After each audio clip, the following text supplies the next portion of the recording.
Assalamualaikum, halo Tribuners, apa kabar semuanya? Balik lagi di Ulas Tips Cantik. Nah Tribuners, di Ulas Tips Cantik hari ini kita akan membahas mengenai milia, apa itu penyebabnya dan bagaimana cara mengatasinya. Nah untuk membahas mengenai milia ini, saya sudah bersama dengan Dr. Meriana Seputri dari Christie Aesthetic Clinic. Halo dok.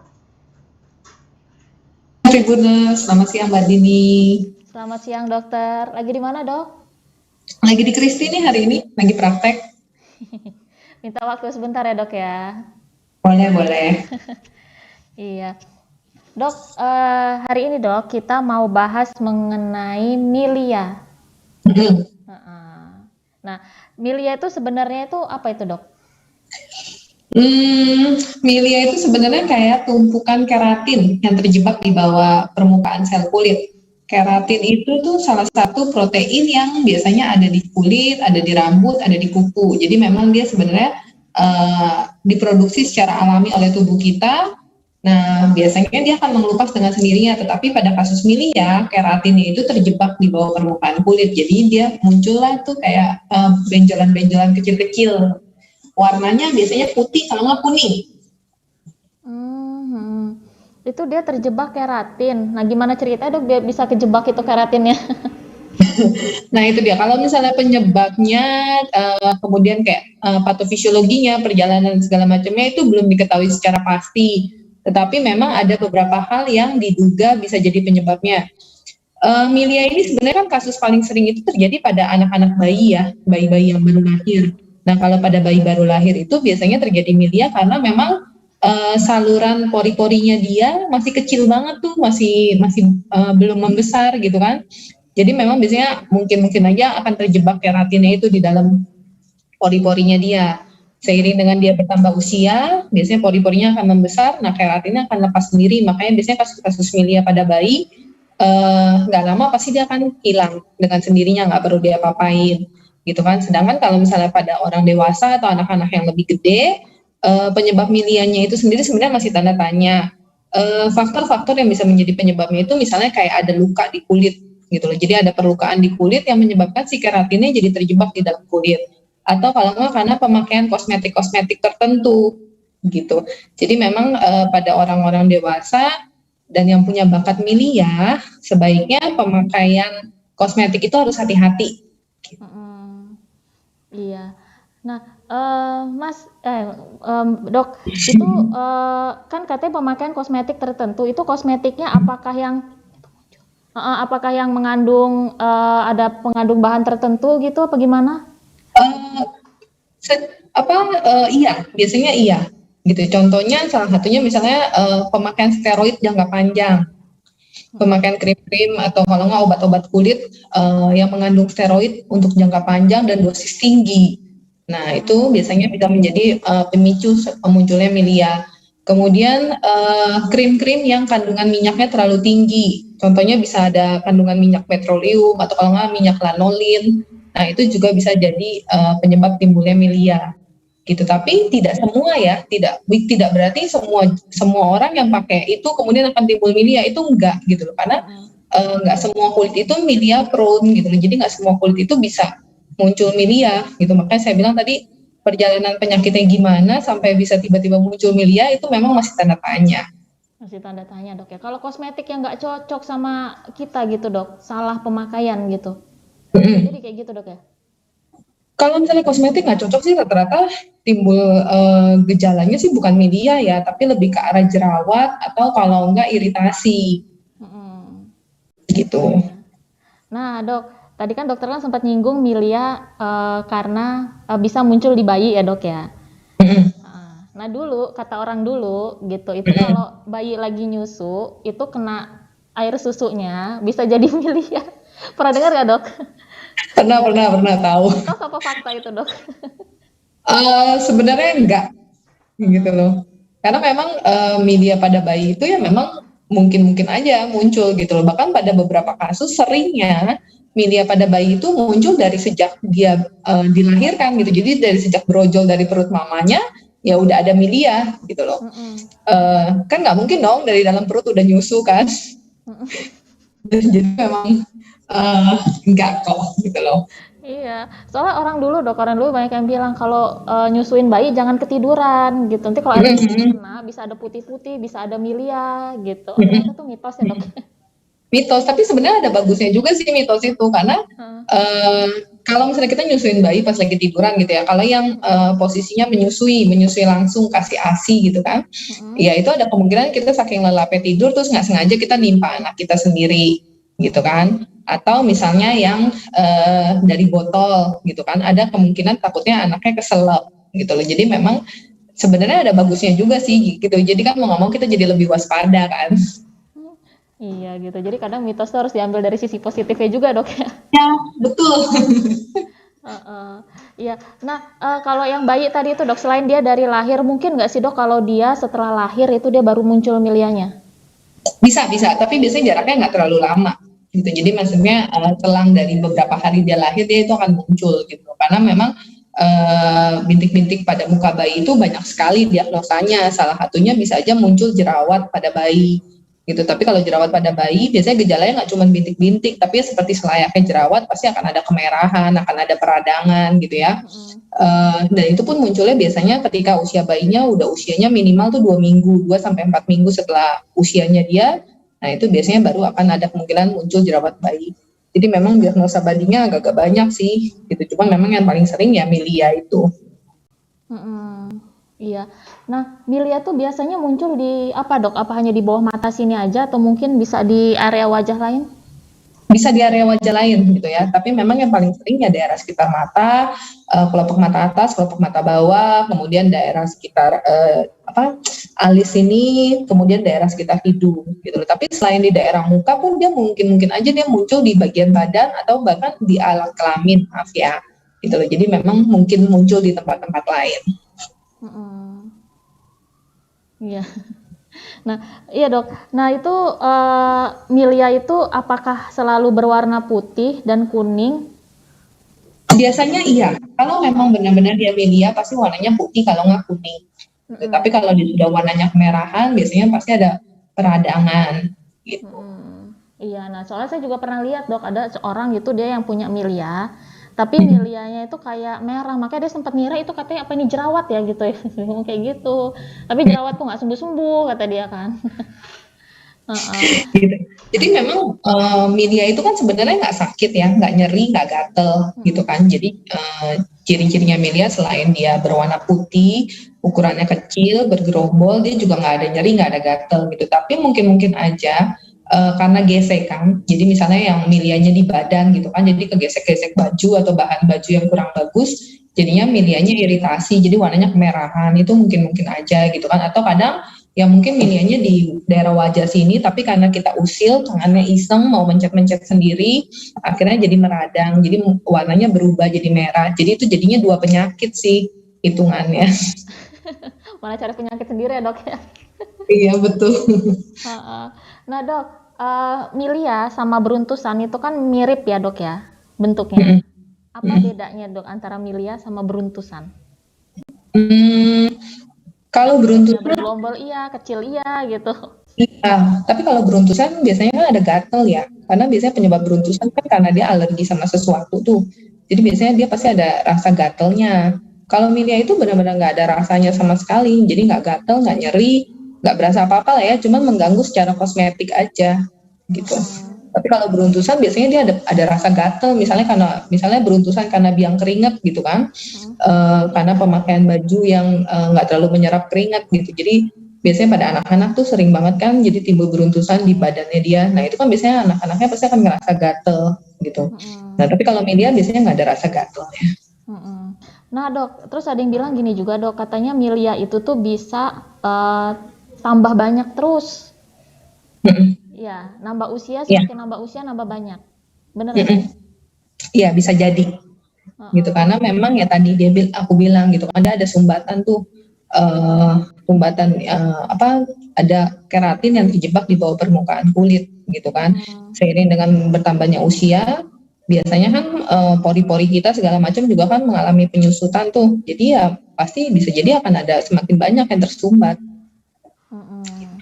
Iya. Nah dok, kalau dokter ketemu dengan pasien Milia ini sebenarnya bisa diatasin pakai skincare atau harus dengan tindakan apa gitu dok?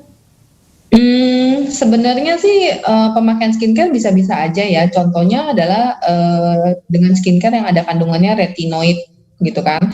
Retinoid itu kan sifatnya selain dia untuk regenerasi kulit, dia juga kan eksfoliasi gitu kan. Jadi diharapkan ketika kulitnya tereksfoliate, kulitnya terkelupas, ya sumbatannya akan hilang gitu kan. Jadi milianya akan hilang gitu. Tapi kalau dari pengalaman saya sih biasanya kurang efektif ya, apalagi kalau medianya udah banyak dan udah bertahun-tahun gitu loh. Jadi mau nggak mau sih biasanya dibantu dengan tindakan. Emang kalau kurang efektif emang lama banget ya dok kalau pakai skincare gitu ya? Ya, lama banget. Kemudian belum tentu juga hasilnya hilang gitu. Hah? Jadi belum tentu hilang gitu? Nggak bisa dipastikan hilang kalau pakai skincare? Kalau dengan pemakaian skincare ya, gitu. Biasanya sih kayak gitu. Gitu. Kecuali kalau milianya memang masih baru, kemudian masih kecil-kecil banget, bisa-bisa aja sih dengan pemakaian skincare. Iya. Emang apa bedanya dok Milia baru sama dia Milia sudah bertahun-tahun gitu? Karena kalau misalnya masih baru kan biasanya masih lunak tuh, terus biasanya yang apa sih yang terperangkap di bawah sel kulitnya itu juga masih sedikit keratinnya, jadi nggak terlalu banyak. Lapisan kulit yang melapisi di atasnya juga kan pasti biasanya lebih tipis gitu. Jadi dengan pemakaian skincare kan dia tereksfoliate tuh lama-lama akan lebih tipis kan. Jadi pasti akan lebih cepat gitu loh prosesnya dibandingkan yang sudah lama.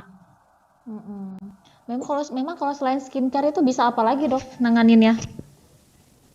Sebenarnya tindakannya ada banyak sih. Salah satunya seperti misalnya chemical peeling gitu kan. Tapi kalau kita di Kristi sih biasanya saya langsung saranin laser CO2 gitu loh. Karena kalau chemical peeling juga di daerah-daerah tertentu kan kita nggak bisa melakukan chemical peeling. Contohnya misalnya milia itu kan sedangkan paling banyak itu kan di bawah mata ya. Sedangkan kulit di daerah bawah mata itu cukup sensitif sekali gitu karena memang kulitnya lebih tipis. Jadi kita nggak mungkin juga kita melakukan chemical peeling di daerah sekitar mata sini gitu. Makanya jadi pasti tindakannya ya laser CO2. Mesinnya ada di belakang saya mestinya. Kelihatan nggak ya? Kenapa dah? Mesin laser CO2-nya mestinya ada di belakang saya. Nah, ini dia mesin. Oh, itu lasernya. Iya. Saya pernah ngerasain kok dok pakai laser itu. Iya. Pernah kok ngerasain pakai laser itu. Nah, itu gimana rasanya Mbak Dini? Kenapa dok? Gimana rasanya? Rasanya pas di lasernya nggak kerasa dok. Paling cuman kerasa kayak kita ditembak gitu aja ya kan. Nah, tapi begitu selesai lasernya, nah di situ. Begitu obat anestesinya hilang ya. Nah itu kerasa kan apalagi pas krim anestesinya sudah hilang gitu ya dok ya. Nah di situ itu kerasanya gitu ya. Belum lagi hitam-hitamnya gitu ya dok ya. Kan ada downtime laser itu ya. Iya betul. Makanya biasanya kalau pasien-pasien yang laser CO2 pasti dijelasin benar-benar sih karena kan ada efek nyerinya, kemudian ada efek kulit kehitamannya itu gitu loh. Jadi memang biasanya harus dijelaskan jadi biar pasiennya udah siap mental. Iya, jadi dulu saya kan waktu sebelum pandemi ya dok ya, jadi keluar-keluar itu pun udah pakai masker gitu, hitam-hitam mukanya. Iya bener ya. Kalau sekarang enak ada masker ya, jadi lumayan membantu menutupi. Iya, nah dok, itu berapa kali laser dok? Itu baru bisa milianya itu bisa hilang? Kalau milia biasanya sekitar kalau milia itu biasanya 1 kali pengerjaan udah hilang kok gitu loh. Paling kalau misalnya memang dibutuhkan retouch itu biasanya ya yang miss gitu kan, karena biasanya milia itu kan bergerombol tuh deket gitu kan. Sedangkan pada saat kita laser CO2 itu kan dengan energi panas, otomatis daerah sekitarnya jadi akan ikut naik gitu loh, kayak ikut membelendung gitu. Jadi biasanya kalau misalnya milianya kecil-kecil ya pasti miss gitu loh. Nah nanti biasanya setelah 1 bulan kita kerjain lagi, kita rapiin lagi sisa. Oh jadi harus dijeda 1 bulan ya dok ya? Jeda 1 bulan. Itu kenapa dok harus dijeda 1 bulan? Apa karena ada efek downtime-nya itu? Enggak sih sebenarnya, cuman karena diharapkan dalam waktu 1 bulan itu kulit sudah penyembuhannya itu sudah sempurna gitu loh. Jadi kita harapkan pada saat lagi pengerjaan kedua itu kita sudah benar-benar ngelihat efek yang pertamanya itu gimana, kurangnya di mana. Jadi ketika kedua itu akan lebih efektif, akan lebih efisien gitu loh. Kemudian yang kedua biasanya untuk mengurangi nyeri gitu kan, karena biasanya kalau kulit udah bekas luka belum sembuh banget, itu biasanya akan lebih nyeri gitu loh. Jadi ketika yang keduanya belum sampai benar-benar sembuh banget, biasanya akan lebih nyeri gitu loh. Jadi makanya biasanya ditunda 1 bulan. Iya. Nah, selama dia laser dok ya, itu selama dia laser, setelah dia laser lah, itu ada nggak sih pantangan yang dia nggak boleh dilakuin di rumah itu? Sebenarnya boleh-boleh aja sih seperti biasa sih ya. Paling biasanya 1 minggu pertama gitu kan, karena biasanya habis laser CO2 itu kan otomatis akan ada luka tuh yang tadi Mbak Dini bilang hitam-hitam. Nah biasanya jadi 1 minggu pertama itu ya pasiennya pasti harus pakai salep dulu untuk mencegah terjadinya infeksi. Kemudian sebisa mungkin jangan dandan dulu gitu, jadi jangan ketimpa kosmetik dulu daerah sekitar yang bekas di laser CO2 gitu. Tapi kalau misalnya pasiennya misalnya mau ada aktivitas keluar rumah ya boleh-boleh aja, pasiennya mau cuci muka pakai sunblock itu juga boleh-boleh aja kok. Paling cuman kalau kosmetik dandan aja sebaiknya jangan kena dulu. Berapa lama dok dia nggak boleh pakai kosmetik? Biasanya 1 minggu doang kok, tunggu sampai lukanya sembuh kan biasanya ya. Kan kalau baru di laser CO2 itu kan pasti kan kayak ada koreng-koreng kecil-kecil gitu ya.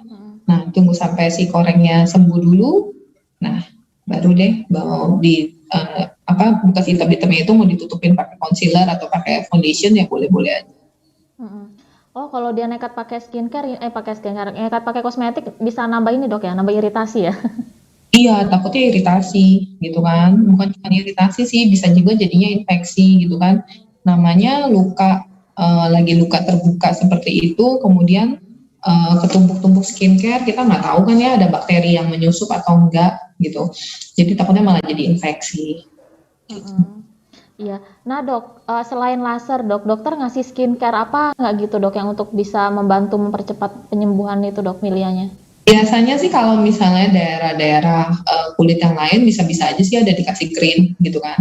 Dikasih krim, biasanya sih krimnya itu berupa krim malam ya gitu loh, karena yang ada kandungannya retinoid itu tadi saya bilang gitu, karena dia tujuannya mau buat bantu eksfoliasi kulit gitu. Iya. Nah, Tapi kalau daerah sekitar mata itu yang agak-agak tricky, karena memang kan daerah kulit sekitar mata kan agak lebih tipis dibandingkan kulit wajah yang lain gitu. Jadi nggak semua krim malam itu bisa dipakai di daerah sekitar mata. Itu dokter ngelasernya gimana dok kalau Milianya di sini? Itu kan biasanya ditutup ya dok itu. Biasanya jadi kalau misalnya daerah sekitar mata memang saya pasti akan jelasin banget kan ke pasiennya kan. Contohnya pada saat lagi pengerjaan benar-benar dilarang banget tuh buat buka mata gitu loh. Mata yang sebelah biasanya saya tutupin pakai kapas. Mata yang pas lagi pengerjaannya itu saya berusaha ganjel dengan tangan saya gitu. Jadi untuk menghindari si pasiennya sampai buka mata gitu loh. Dan kalau misalnya memang letaknya terlalu deket banget sama garis mata ini, biasanya saya bilang sama pasiennya saya nggak bisa gitu karena terlalu beresiko banget gitu. Tapi kalau misalnya masih ada jarak berapa mili itu kita bisa kerjain.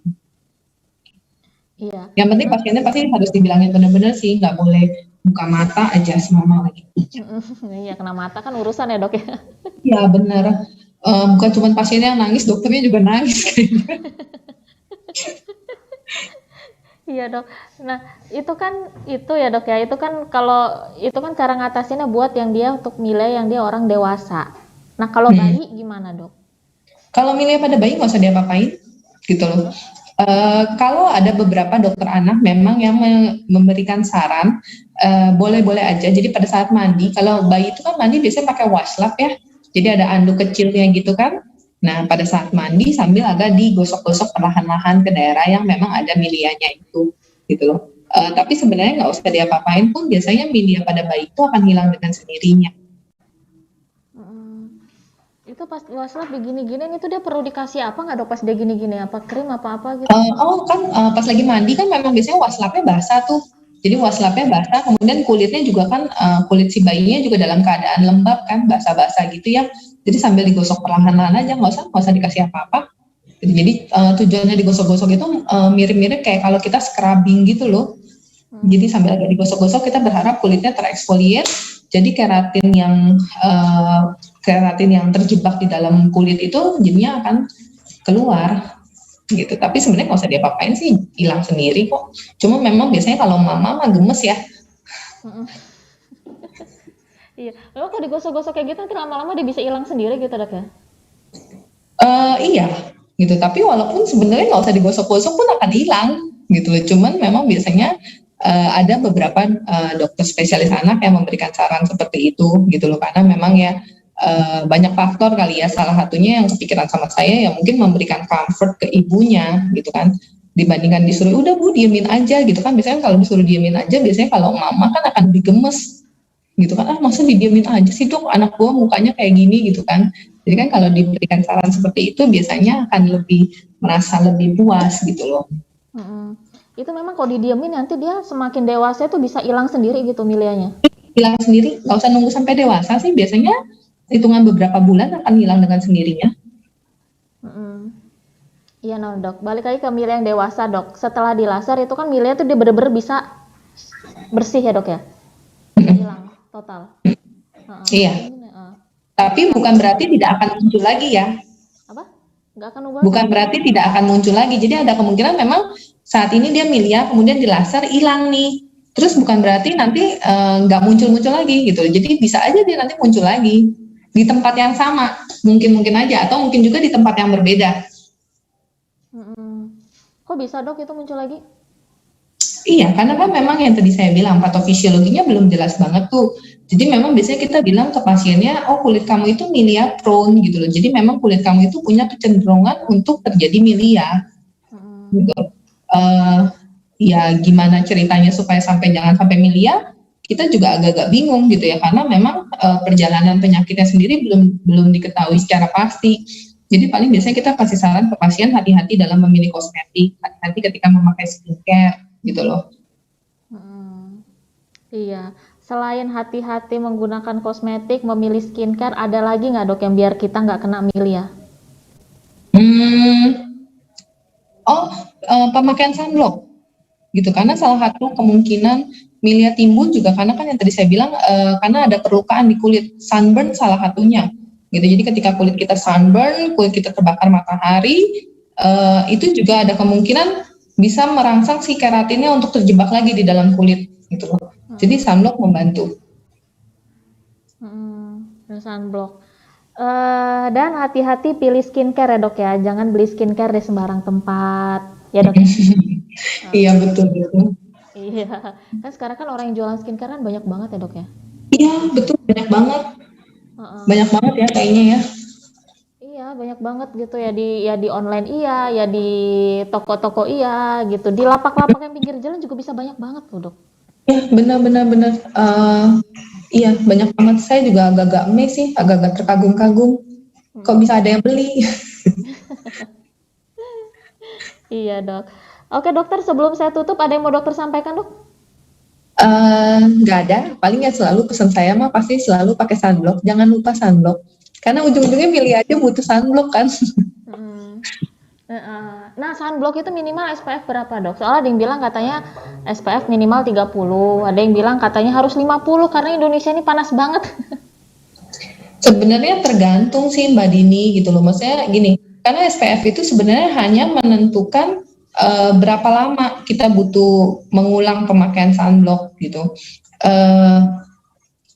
Satu SPF itu kurang lebih itu dikalikan dengan angka 10 gitu. Jadi kalau misalnya SPF 30 berarti 30 kali 10 berarti sekitar 300 menit.